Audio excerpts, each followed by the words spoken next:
Wakana Gojo was an introverted boy with no friends and spends his time making Hina dolls. His life takes a turn when the hottest girl in his school asks him if he can help make her a seductive cosplay outfit, which leads to difficult situations between them in the future. A young Wakana is shown the Hina dolls made by his grandfather Kaoru and his friends, and Wakana is enchanted by them. This prompts him to make his own Hina dolls, but his friend criticizes his passion for dolls, saying it's meant for girls, and ends their friendship. In the present, Wakana is awakened by the sound of his phone alarm. As he goes downstairs, Wakana wishes good morning to his grandfather and offers a prayer at the altar dedicated to his parents and grandmother. While breakfast is being prepared, Wakana discusses with his grandfather about how he burdens himself with work late at night, a comment that Wakana brushes aside. It's mentioned that while Wakana lacks skills in creating doll faces, his costumes are remarkable. The discussion then shifts to whether Wakana has any friends, and he quickly states that he does. They are just all occupied with their own activities. Later, Wakana goes to school and privately admits to himself that even in high school, he doesn't have any friends. The primary reason for this is his fixation on Hina dolls, which isn't a shared interest among his classmates. While Wakana reflects on his inadequacies, Marin unexpectedly falls backward onto his desk, hitting her head against it. After apologizing for the mishap, Marin notices some black ink on his left arm, assuming it might be a cut. Slightly flustered, Wakana replies that it's fine, even though it isn't, but Marin comprehends and departs. Wakana then thinks about the ink on his arm and realizes his envy of Marin, noticing that there are many personality traits she possesses that he does not. At the front of the classroom, Noah recounts a story involving herself and Marin. It turns out that they had their hair styled the day prior, and when a guy attempted to flirt with Marin, he insulted her looks and called them lame, to which Marin fired back that he was lame and left the salon, leaving him disheartened. In her defense, Marin argues that the guy misunderstood her and shouldn't judge her based on her interests. Wakana, who hears their conversation, is struck by the realization that despite living in different worlds, he shares a connection with her. After school, Wakana remains behind to place the chairs on their desks and is shortly accompanied by Marin, who assists him since she has cleaning duty that week. Curious about his presence, Marin inquires if someone pressured Wakana to do that work, and he admits it reluctantly. He expresses that he was told he is so dependable that he feels obliged to agree to it. Marin contends that they don't view him as reliable. Instead, they believe it's easy for them to take advantage of him for menial tasks. She continues to say that he should assert himself more and resumes her work. Later that night at home, Wakana cuts his hand, and while his grandfather fetches a band-aid for him, he reflects on what Marin mentioned to him earlier that day. He then realizes that the sewing machine he had been using was not functioning properly. Wakana informs his grandfather, who returns with a band-aid, about this issue. And his grandfather mentions that they will need to purchase a new one. Feeling disappointed about not having a sewing machine to work with, Wakana suddenly thinks of using the one at his school. The next day, he operates the sewing machine in the sewing practice room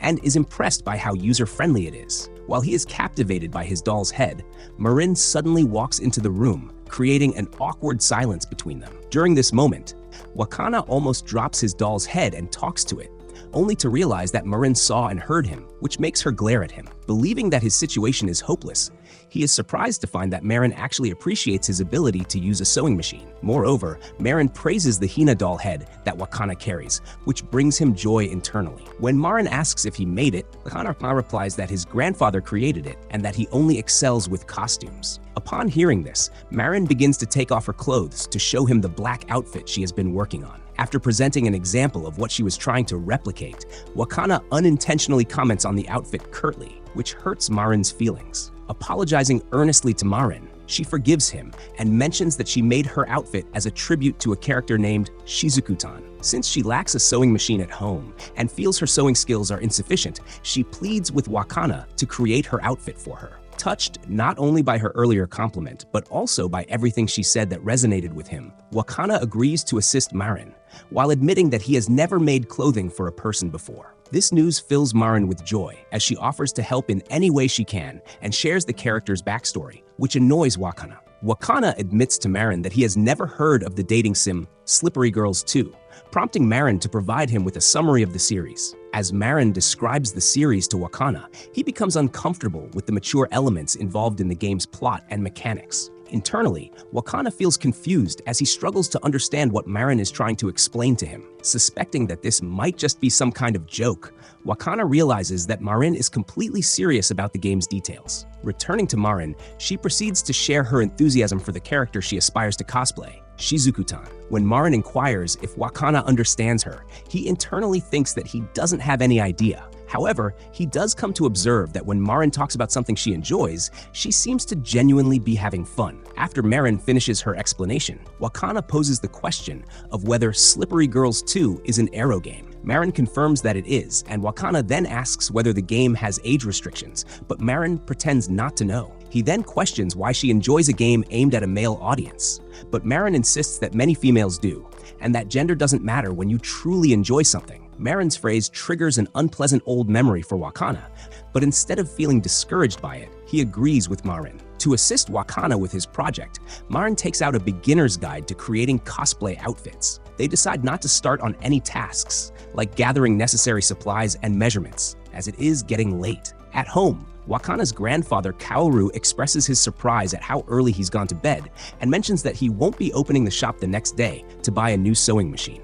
Going over the book again, Wakana is startled by a particular detail he discovers in it. The next morning, Marin arrives at Wakana's house, and after bringing him a cheesecake offering, she barges in and heads directly to Wakana's room. As Marin shows interest in the brushes he uses for his dolls, Wakana experiences an anxiety attack because a girl is in his room. Regaining his composure, Marin brings him back to reality and asks if he wants to get started. Marin expresses a desire to begin with the measurements. However, Wakana prefers someone else to help her with that, since she will need to be in her underwear for it. Thinking ahead, Marin reveals that she wore a two-piece bikini for the occasion. Nevertheless, Wakana still feels uneasy about Marin's appearance and becomes annoyed when she touches him. From that point, Wakana encourages himself to take Marin's measurements, but is taken aback by her appearance.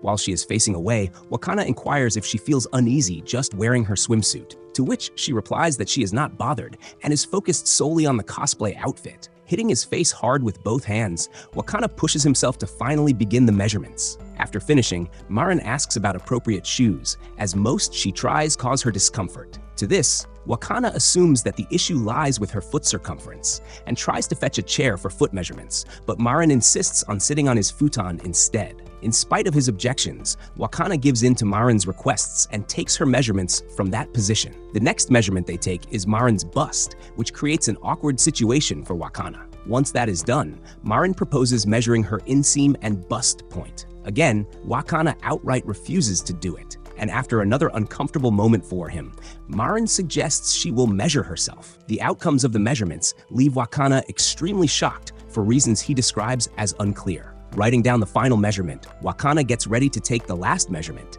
and during this, he notices Marin blushing and concludes she feels too warm, prompting him to leave to turn on the air conditioning. By the day's end, all measurements have been completed, and Wakana requests from Marin references for the character outfit she desires. In response, Marin provides Wakana with both games as references, and becomes flustered when he sees her still in her old outfit. Later that evening, Kaoru discovers Wakana engaged in one of the games and attributes it to his age, but is surprised to see that he is taking notes.